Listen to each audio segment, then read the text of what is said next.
I reinstalled the reverse unit on the chassis and we're now ready to take it to a testing stage, initial testing stage. But before we do that, what I had done offline was reattach the top fingerboard using the same process as I used on the lower fingerboard. I did snag one of the fingers in doing that, so it took me a little bit longer. While I had the reverse unit off the chassis, I took that time to go ahead and clean this portion of the chassis. This whole dropped or depressed center section of the chassis.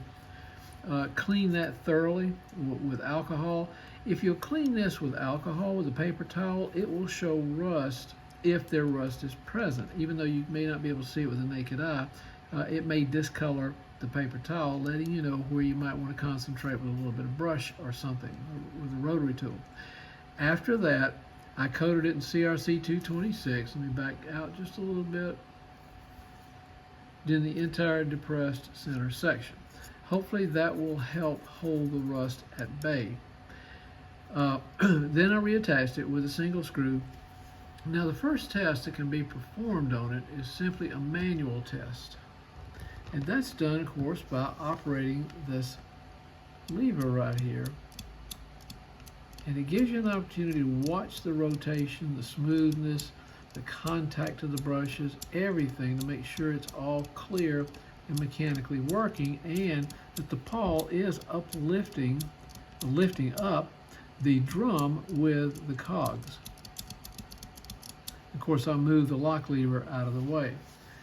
My purpose in putting it on the track stand is not to test the entire train. That'll come later. What I want to do is apply power to see if the reverse unit will shift and run through the cycles. Now, if it powers the trucks, great. We're one step closer, but of course both of them are going to get broken down. If it doesn't, I don't care. I just want to see this power. The one thing I would like to see is if the motors will at least hum. It will let me know that the circuit is completed. And I got a feeling that these will be the end point of where we need to clean next. So let's give it a quick test. So we're getting power.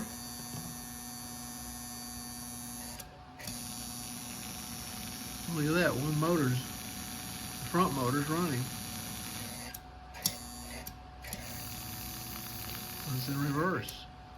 Let's focus down on the reverse unit. Watch it cycle.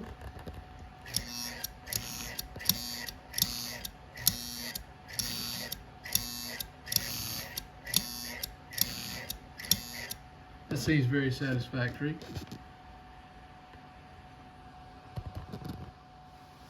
Now offline, I ran it considerably longer instead of doing it online, and notice that the brushes here were getting very warm. So that at least lets me know that power is getting back here. I also noticed that even with a skewer stick, I could not flip or rotate the armature. It apparently is locked into place. So that probably tells me that the cleaning and rebuilding of that motor is going to take care of that, and we should have a smooth operation moving forward. But we'll see. We know we got this working. Now we want to get the motors working. I think I'm actually going to concentrate on the back motor first and rebuild it. I'll repeat the process for the front one. If I do anything different or find any different results, I'll film part of that.